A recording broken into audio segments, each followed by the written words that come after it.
Isso, nossa aula está sendo gravada aqui. Bom dia, né?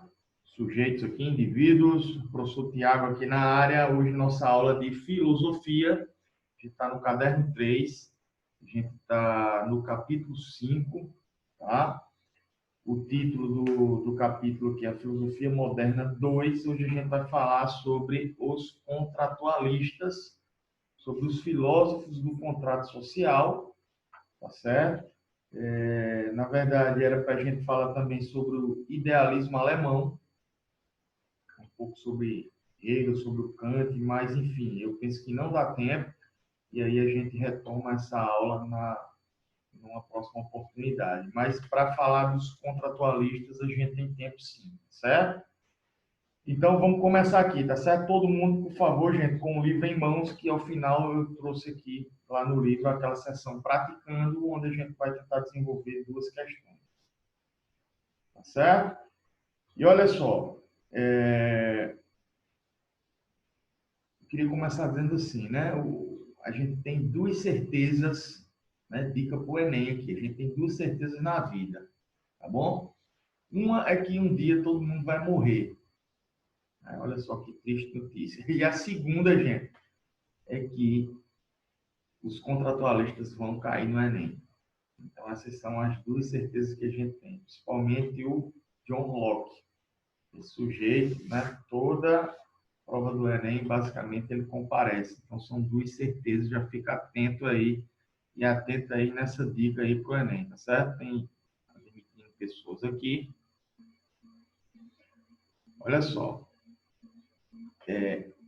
os contratualistas, eu não me lembro se eu já revisei esse conteúdo aqui com vocês. A gente já falou sobre os filósofos do contrato social? Ainda não. Penso que não, né?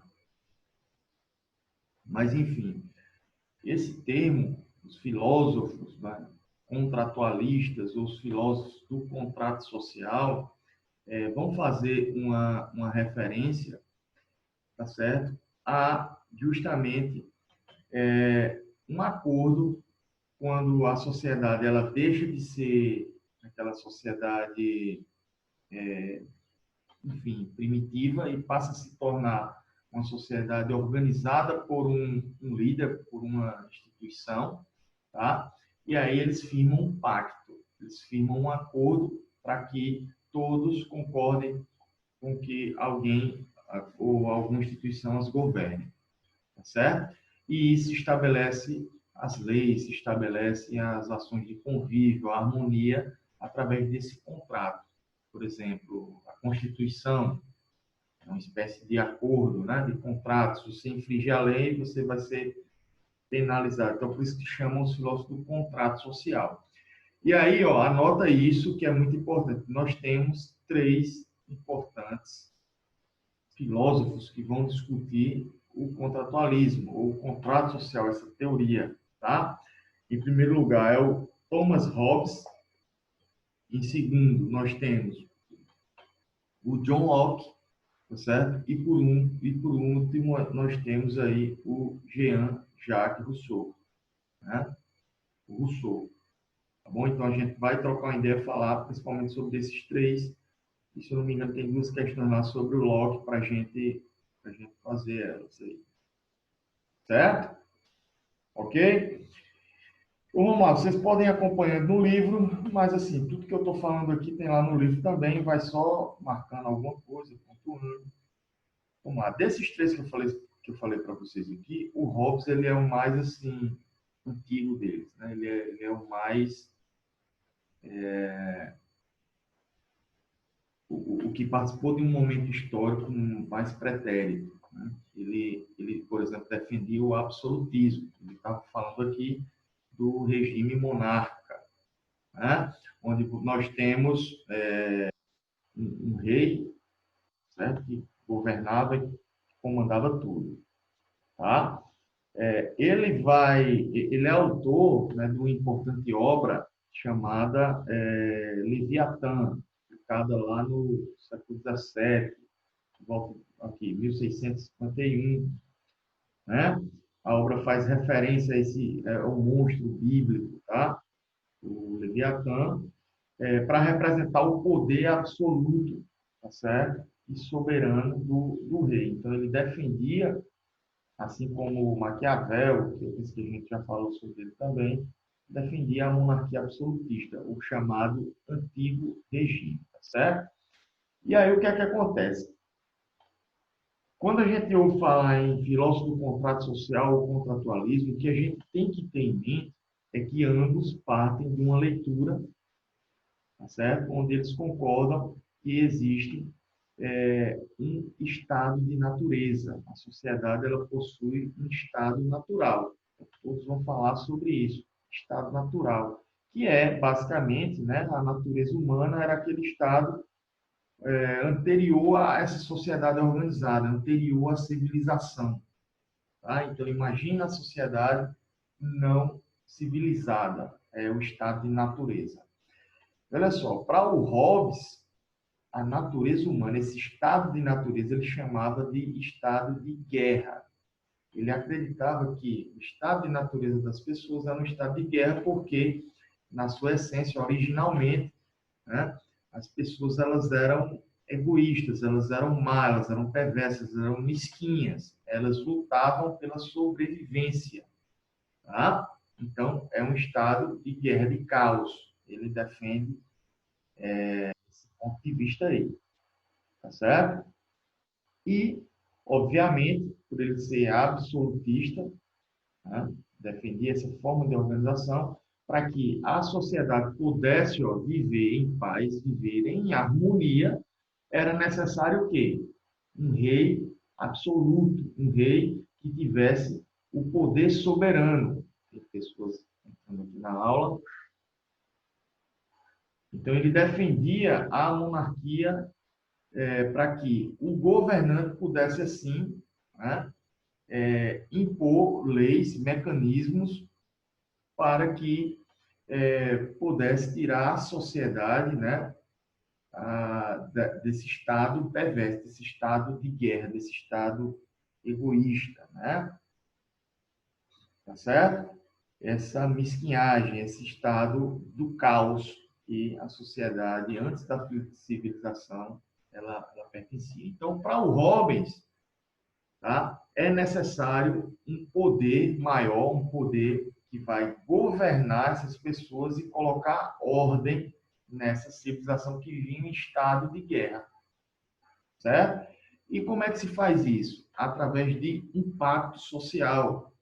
E a sociedade tinha que aceitar o rei enquanto essa autoridade simbólica, nessa autoridade inclusive divina, tá? E aceitando, fazendo esse pacto, tá certo? Assim, esse estado de guerra ele poderia ser superado e o rei iria governar os seus, né, o seu povo, os seus súditos, de uma maneira absoluta e soberana.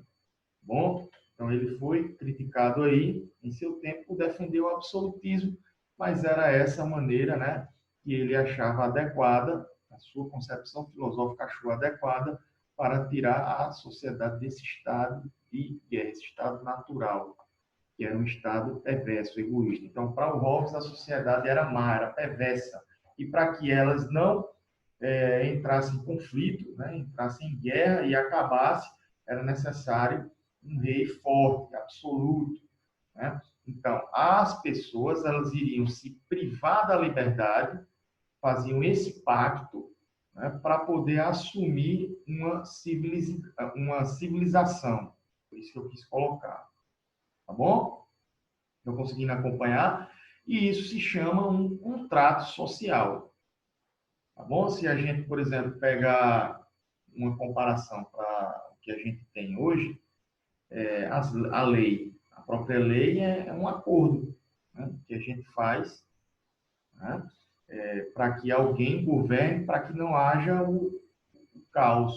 E imagina só, você, com a lei, as pessoas já têm assassinato, já tem roubo, já tem, né, tudo isso, porque indo na corrente do Hobbes, né? As pessoas são egoístas, elas são mesquinhas, então elas vão querer aquilo que há de melhor. E tem uns que não vão conseguir ser bem-sucedidos, então vão praticar criminalidade. Então é necessário que se impõe a lei. Então, basicamente, é esse contrato que as pessoas fazem de comum acordo entre a sociedade para que elas sejam governadas. Então, por isso que se chama de contratualismo, de contrato social. E o Hobbes participava dessa filosofia aí, tá certo? Enquanto ponto de vista. Tranquilo? Estão acompanhando? Posso seguir? Escreve aí se tem dúvida, tá certo? Eu vou seguindo daqui. Bem, o próximo filósofo do contrato social, esse aqui é um cara que, assim, como eu falei para vocês, sempre vem comparecendo lá no Enem, então atenção nessas informações, tá certo? É o John Locke, é o filósofo inglês, um dos principais influenciadores aqui do iluminismo, sobretudo no contexto da independência dos Estados Unidos, tá? Por quê? Porque ele trazia na sua filosofia a discussão que o estado de natureza das pessoas, tá certo? Ou seja, a sociedade possuía um estado natural pautadas em direitos. Então, todo ser humano possuía direitos naturais que eram sagrados. Essa é a principal discussão do Locke, tá? Quais eram esses direitos? O direito à vida. Então, todo mundo tem um direito à vida, todo mundo tem um direito à liberdade e todo mundo tem direito à propriedade.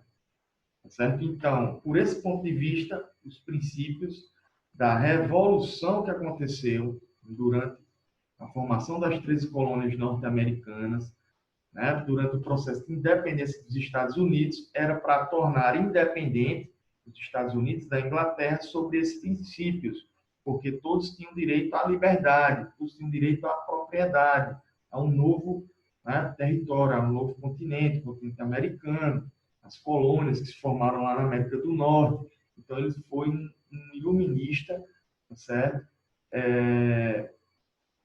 Que sustentou aí esse processo de independência, né? Foi um dos maiores influenciadores. E aí, né, qual é a relação dele com o contrato social? Então, para o Locke, tá certo? O governo, o Estado, o governante deve garantir às pessoas esses direitos que são naturais. Então, enquanto o Hobbes, né, ele defendia o governo absolutista, né, o governo rígido, o governo se impondo enquanto soberano, controlando tudo e todos, para o Locke, o governante, né, ou o próprio Estado, o governo deveria garantir esses princípios que eram princípios enquanto compreensão de direitos naturais, que é o direito à vida, o direito à liberdade e o direito à propriedade. Por quê? Porque o Locke ele era um liberal, ele é um dos... Quando a gente ouve falar no John Locke, vocês imediatamente associam ao liberalismo político e também liberalismo econômico. Né? Então, ele não era a favor do absolutismo, porque ele era um liberal, ele era a favor da mundialização do capital, ele era a favor da livre iniciativa, ele era a favor da livre concorrência, ele era um liberal. Então, o governo, o Estado, deveria garantir o quê? A propriedade, né? A propriedade privada deveria garantir o direito à vida e o direito à liberdade. Tá certo? Ele, assim, não é que ele era a favor da propriedade. Ele defendia a propriedade, mas para aqueles que pudessem construir a propriedade. Porque isso aqui, alguns se enganam. Todo mundo tem que ter propriedade. Então, quem não tem propriedade tem que invadir, né?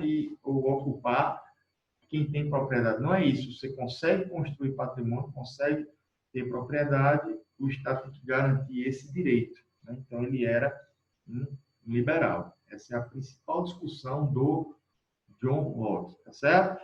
Então, recapitulando, tá certo? A gente viu lá no Thomas Hobbes que ele era o dos mais antigos, desse aqui que eu estou falando, né? Ele era a favor do absolutismo, porque a sociedade vivia um estado perverso, né? Antes da civilização, um estado de guerra, e para amenizar esse caos, a sociedade fazia um contrato, se perdia direitos aí, mas se ganhava essa autoridade soberana do rei e na convivência da sociedade civilizada. O Locke, ele já é mais contemporâneo, né? Da idade final da metade final da idade moderna, tá bom? Ele tem sua obra muito importante sobre o ponto de vista do iluminismo, que vai influenciar aí alguns processos revolucionários, como eu falei, a própria independência das três colônias, né, nos Estados Unidos. E aí ele vai falar do liberalismo político. Então, quando a gente ouve falar em filosofia política, John Locke é um dos principais. Tá? E, nesse sentido, o que é que ele vai trazer enquanto sua teoria? Ele vai falar do estado natural e as pessoas têm direitos naturais, tá? que eram a vida, a liberdade, certo? Por isso que fala da independência, né? O direito de ser livre e também da propriedade privada. Então, ele defende isso. O Estado tinha que intervir apenas nessas questões, porque o resto, a sociedade, ela se desenvolvia. Ele é um liberal, entendeu? A favor do liberalismo político, liberalismo econômico. Tá certo? Detalhe, né? O John Locke também, já aproveitando para discutir mais sobre a sua filosofia, ele era um típico empirista, certo? Então, ele se pautava nas sensações, na experiência. Uma frase muito famosa do Locke é que ele diz o seguinte, ó, ele vai falar sobre a discussão das ideias inatas, o inatismo, e ele vai dizer o quê? Que as pessoas, elas, quando nascem, elas são um livro em branco, elas são a tábula rasa, tá? E através da experiência do dia a dia, né, desde que você nasceu até o período que você morre, você vai estar sendo abstraído aí de cultura, de sensações, de experiências que vão formando o ser, tá? Então, é uma página em branco e através das sensações, né?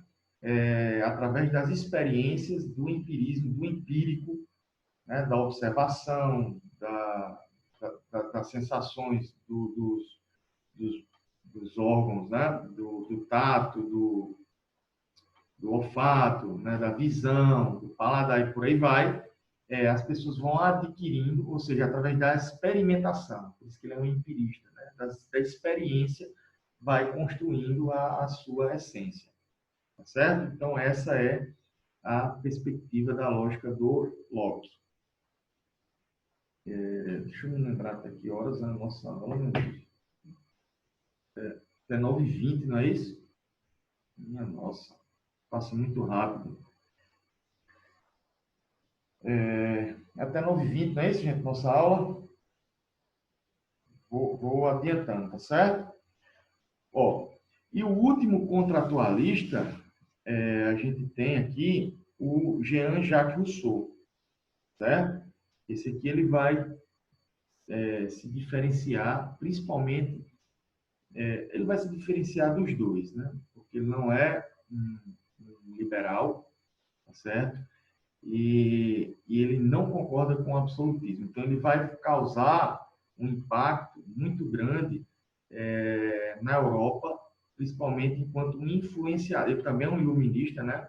E ele vai influenciar, basicamente, o processo de revolução da França, lá, né? No período da Revolução Francesa,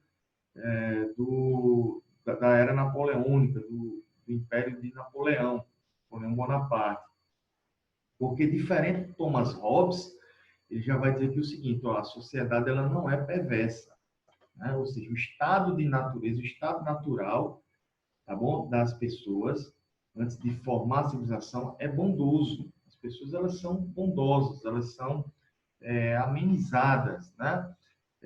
Por esse espírito de bondade, de união, de fraternidade. O que causou o caos na sociedade foi o surgimento da propriedade privada. Então, apesar da humanidade ela ser bondosa, né, no seu estado de natureza, hoje o conflito acontece porque a propriedade privada corrompeu o estado natural que era bondoso da sociedade. Então, ele vai discordar do Hobbes sobre esse ponto de vista. Estão conseguindo acompanhar?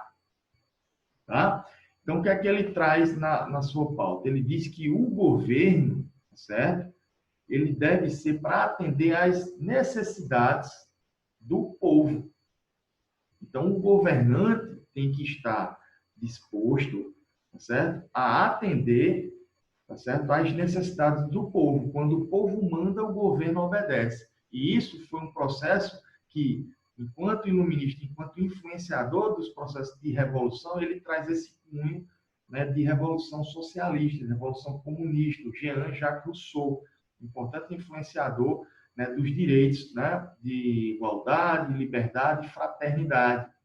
O povo tem que ser o centro das atenções. Então, o governante tem que trazer as ações, tá certo? Para tutelar, tá bom? Se faz um contrato para atender as necessidades do povo. E como é esse contrato? Contrato social. O povo escolhe, né?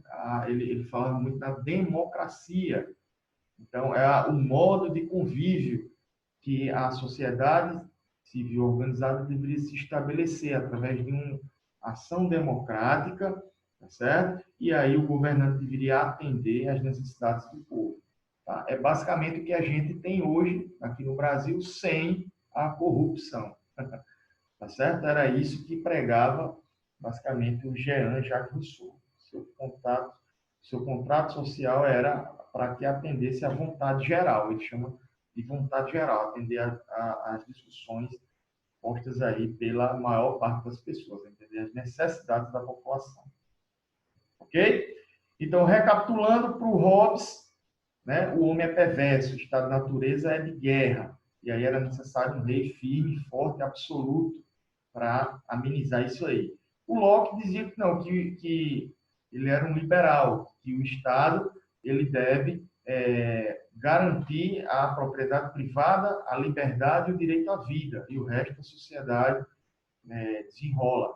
E já o Jean-Jacques Rousseau dizia não, que o governo deve atender às necessidades do povo, o governo tem que ser do povo e para o povo, das pessoas e para as pessoas, né? O influenciador do processo da Revolução Francesa, tá certo?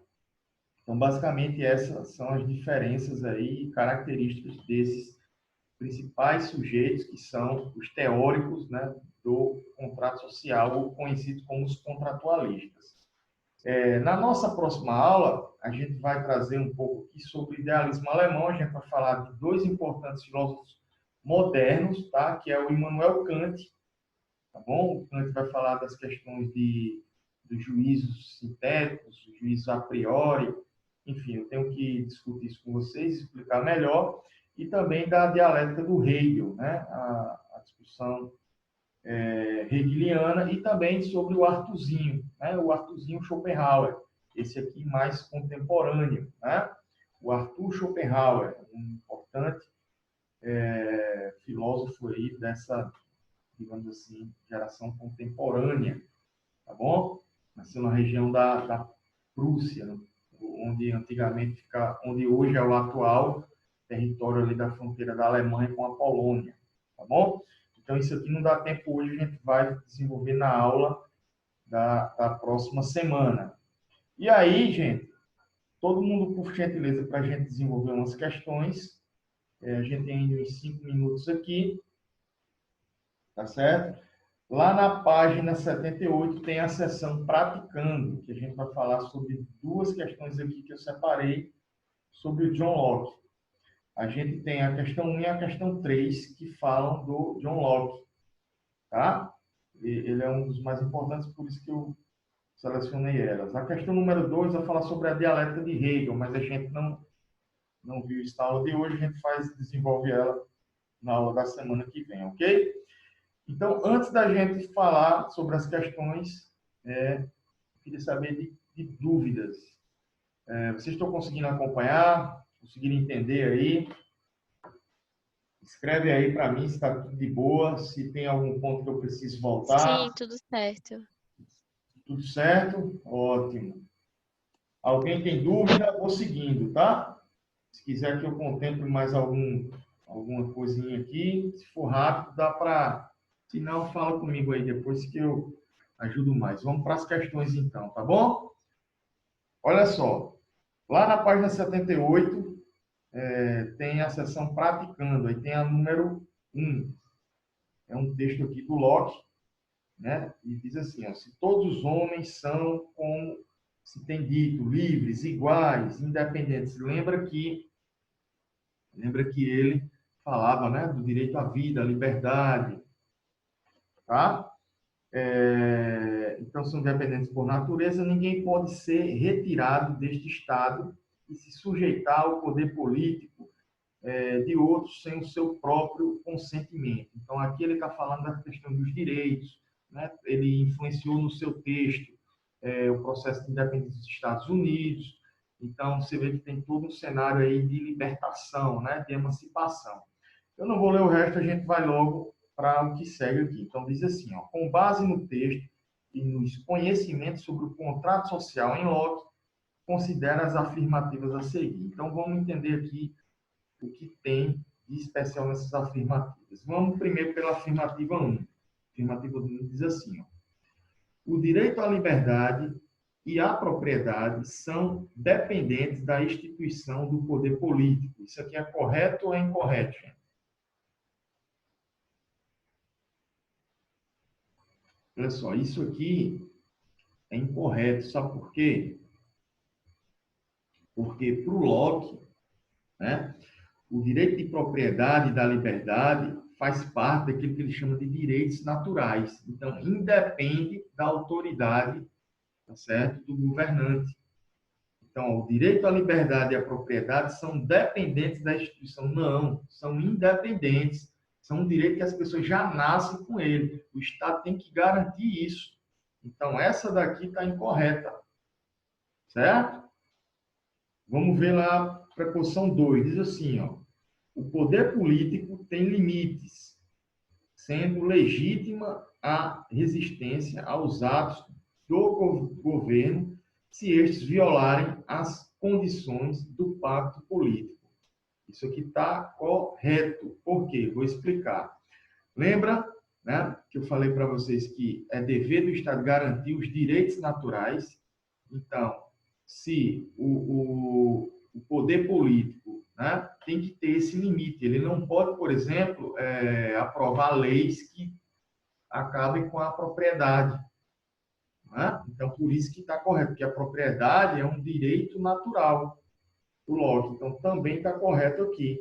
O Locke ele é um liberal, certo? E ele era contra, por exemplo, o absolutismo, lembra? Então, por isso que o poder político deve ter limites, certo?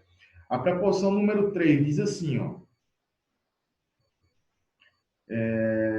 todos os homens nascem sob um governo e por isso devem a ele submeter-se, né, ilimitadamente. Também está incorreto. Isso aqui, se fosse na visão do Thomas Hobbes, tudo bem. Ele era um absolutista, né, monarca. Mas o Locke é um liberal. Então, o Estado, o governante, ele não pode ultrapassar a discussão dos direitos naturais. Então, está incorreta. E o 4, vamos ver, ó, se o homem é naturalmente livre, tá? A sua subordinação a qualquer poder dependerá sempre do seu consentimento. Isso aqui está correto, né? Pois só poderá ser com o consentimento mútuo dos cidadãos. Por quê? Porque ele acredita que o poder não deve ser absoluto, o poder ele deve ser pautado no absoluto no sentido da defesa dos direitos naturais, que é a liberdade, a vida, certo? Então, o homem ele é naturalmente livre, ele só pode, por exemplo, se ele concordar a ser não livre, né, aí tudo bem, que é um direito que ele tem. Mas se não for dessa maneira, né, ele não pode se submeter a essa lógica. Então, a Preposição 4 também está correta.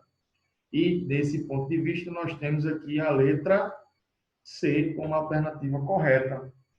A letra C de sapo, né? O sapo cururu.